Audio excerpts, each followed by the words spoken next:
Kingdom Keepers, Disney After Dark by Ridley Pearson.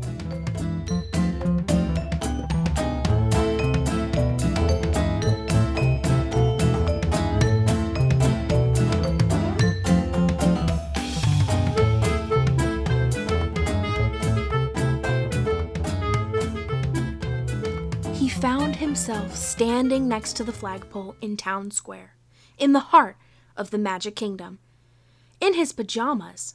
How he'd gotten here, he had no idea. His last memory was climbing into bed. It felt like only minutes earlier. Gripped by a sense of panic, awed by the sight of Cinderella Castle at night, Finn Whitman briefly recalled that he'd had other, similar dreams recently. Always in the Magic Kingdom. Always at night. But in his 13 years, none so real, so vivid as this. He felt a breeze on his face. He smelled the wet earth of a flower bed not far away. He heard the distant whine of traffic and the buzz of a motorboat on the lake behind him. It looks so different, he thought, only to realize he had spoken out loud. Main Street stood empty. Not a person in sight. He glanced around and quickly saw that he was all alone. Not so different as all that, came a man's voice. Though faint, it startled Finn. He looked around, this time trying to find the source of that voice. There! An old guy with white hair on a bench in front of the exhibition hall. He sat so close to a seated sculpture of Goofy that Finn hadn't even noticed him. Finn moved toward the man, crossing the empty street. He felt unusually light, almost buoyant. The old man wore khakis, a collared shirt, and a name tag. Wayne. "Where is everybody?" Finn asked, struck by the electronic sound of his own voice. "Is it empty?" the man asked, looking anxiously. "Tell me what you see." Finn wondered if the old guy was blind. He seemed to be looking right at Finn. His blue eyes looked perfectly normal. Still, maybe he couldn't see. "Well," Finn said politely, "it's like empty. And it's dark out. And it's just the two of us." Wayne's expression changed to disappointment. "What am I supposed to see exactly?" Finn asked. "You're only supposed to see what you can see." "Whatever that means," Finn said. "It means exactly what it says." "If you say so." "Listen, young man, I've been around here since long before any of them were even created. I live in the apartment above the fire station." He pointed right at the firehouse and then looked back at Finn. "That takes some seniority, believe me." Seniority or senility? Finn wondered. Living above the firehouse? Finn doubted it. "Nice pajamas," the old guy said. Finn looked at himself. His pajamas seemed to be glowing. "What was with that?" he said. "I don't mean to be rude, but if you can see, if you're not blind, then why'd you ask me about the park being empty?" Wayne's ice blue eyes drilled into him. "How do you think you got here, young man?" "That depends on where I am," Finn answered honestly. This felt like no dream he'd ever experienced. "A very good answer. I expect no less of you." "Excuse me?" "I assumed that you'd question this. That's only natural. But ultimately, there's only one explanation." "Isn't there?" "Is there?" Finn asked, very confused. "The other ones I wasn't so sure about, but you, Finn Whitman, by the way, that's a fine name you have. A name with real potential." Finn took a step back. How did this old guy know his name? "What other ones?" Finn asked. He studied Town Square and Main Street. The street lamps shone yellow. The Cinderella Castle glowed in the distance. All the familiar streets and paths and attractions. But empty. "I told you, there's no one here. No one but us." It's empty. Wayne said nothing as he stood and walked up Main Street, past the shops, and toward the castle. Finn found himself following right along. They reached Central Plaza, an island in the center of a traffic circle, the spokes of which led to the Magic Kingdom's various lands, Tomorrowland, Frontierland, and Liberty Square. But they stopped in front of a statue of Walt Disney with Mickey Mouse. The castle rose majestically into the night sky. "What time is it?" Wayne asked. As Finn brought his arm up to look at his watch, he saw that his arm wasn't exactly his arm. It was glowing. Not only glowing, but he could almost see through it, as if... "What's going on?" Finn asked. "What's with my arm?" Wayne sounded critical as he said, "Figure it out." He then reached into his pocket and removed what looked like a remote control for our car, a small black plastic fob with a single red button. It looked like a garage door opener. "What's with that thing?" Finn asked. "This button will send you back." "Back? Back where?" Finn felt a jolt of fear. What if this wasn't a dream? He studied his arm again, then his other arm. He looked down at his legs. His whole body was glowing and vaguely translucent. "Back to bed," Wayne answered. "So, it is a dream?" "I thought so." It's not a dream." Finn saw a pair of 4-foot-tall chipmunks come out of the castle. They walked down a path and turned left toward Toontown. He felt himself staring. He recognized them. "What?" Wayne asked excitedly. "Nothing," Finn answered.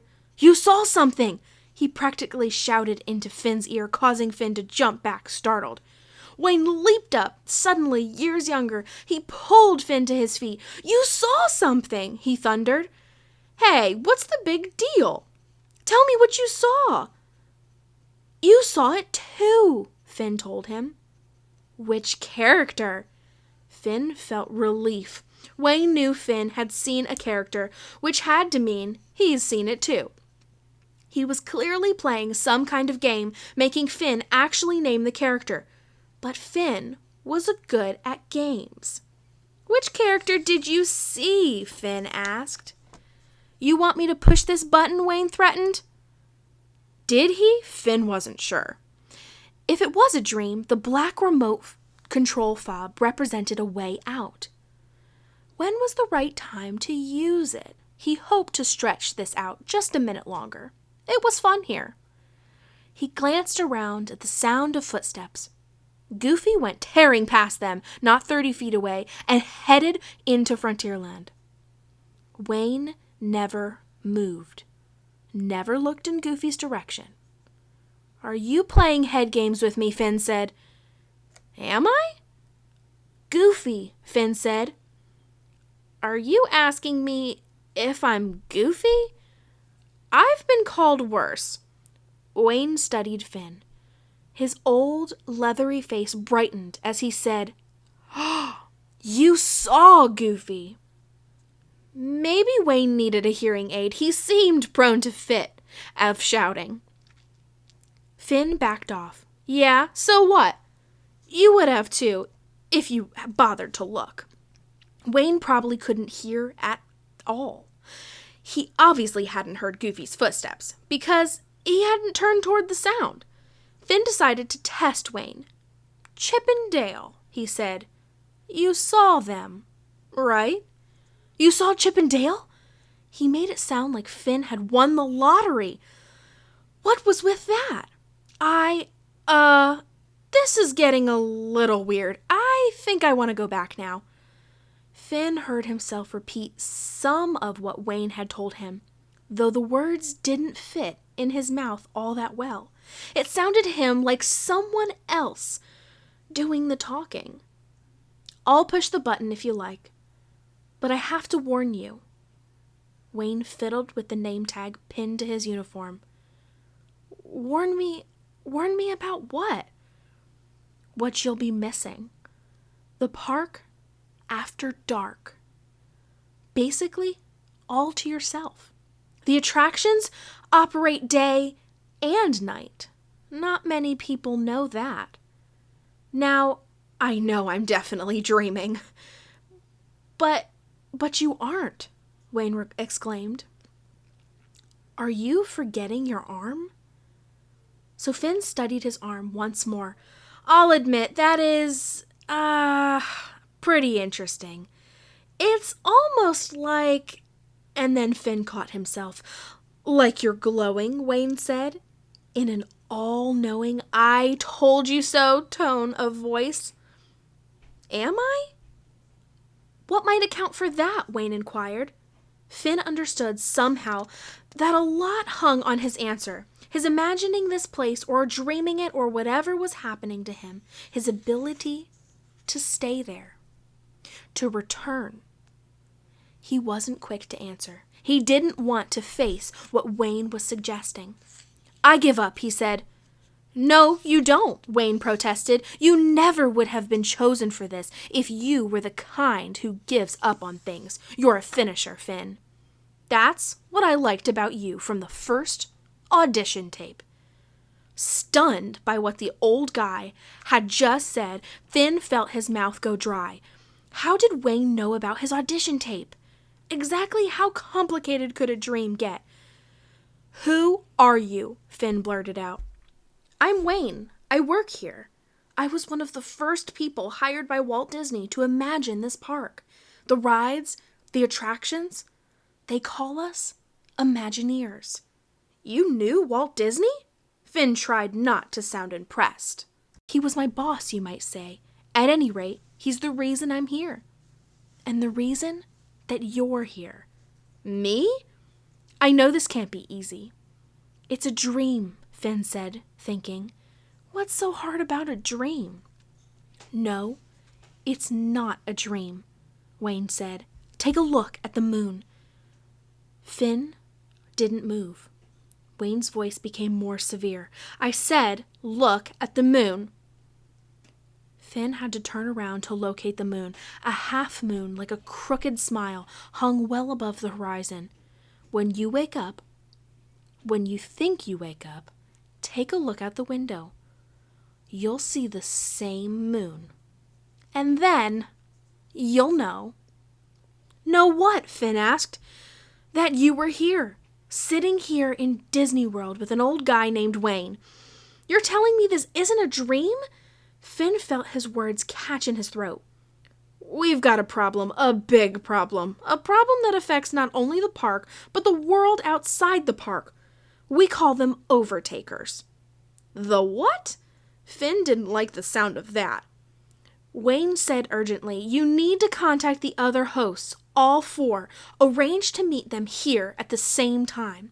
That will mean all of you going to bed, going to sleep fairly close to the same time, within half an hour of one another. Tell them that. That should work, I think. What are you talking about? There's a fable, a story, a puzzle of sorts that was left in case of a problem like this. It's called The Stonecutter's Quill. A problem like what? Finn felt totally confused. The Stonecutter's Quill, the title had an eerie sound. Just then, Tom Sawyer came out of Frontierland and headed up a long ramp into the castle. Is that really the Tom Sawyer? Finn wondered. The barefoot boy was smoking a pipe with a long stem. Wayne did a good job of not reacting, of pretending he didn't see the kid. Wayne said, the puzzle has to be solved to be understood. It has to be understood to be of any use to us. He paused, and he looked over at Finn. It felt to Finn as if Wayne were looking right through him. You're going to solve it. Me? The 5 of you, Wayne said. Finn jumped away from the man. Again, he thought, how complicated can a dream get? If Wayne was only a part of the dream, how could he possibly know about the 4 other hosts? How could he talk about Finn's audition tape the way he had? It was all related, all rolled into one, but Finn couldn't sort it out. Finn said, "You're talking about MGM Studios." "Of course I am," Wayne said. "You see, I knew you were the right one. You're the leader, Finn." "I don't have the slightest clue what you're talking about," Finn said. "Nice try, but of course you do. You know exactly what I'm talking about. You just don't want to face it. Perfectly understandable. That will change." "A fable?" Finn said, testing him again. "Could a dream remember itself?" "The moon," Wayne reminded him. "Don't forget the moon." "I won't. All 5 of you, I need you together. Here. All in the same place, at the same time. I can explain it to you then. Once. As a group. Just the one time. You can decide, as a group, to help us or not to help us." "Us?" Finn said. "I'll explain that as well." "This is the weirdest dream I've ever had," Finn said, not realizing he was shouting. "You'll get over it," Wayne said. He raised his right hand, the one carrying the black remote control fob, and pressed the button. Finn awoke, sitting up in his bed. His bedside clock read 2:07 a.m. He collected himself, checked his surroundings. He reached out and touched the glass of water next to the clock. Just the feel of it was reassuring. Thank goodness, he thought. A dream, he wondered?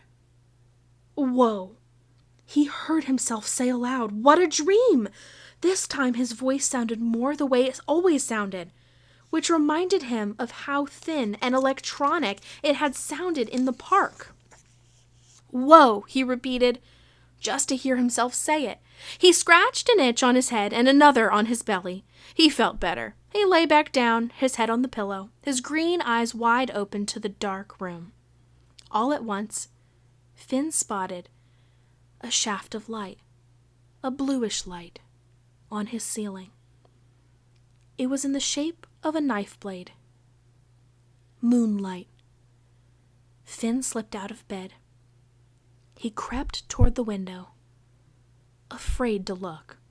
The closer he got to it, the more his face was bathed in the pale light seeping through a small crack in the curtains. Finn raised his arm and caught sight of his watch. His arm, it appeared solid. It did not glow and it did not shimmer the way it had while he was with Wayne. That came as a relief. And Finn parted the curtains. There, out the window, hanging in the exact same place in the sky where Wayne had pointed it out to him, Finn saw the curving smile of a half moon. Could he have known that in his sleep? How? He looked again. The moon seemed to be laughing at him.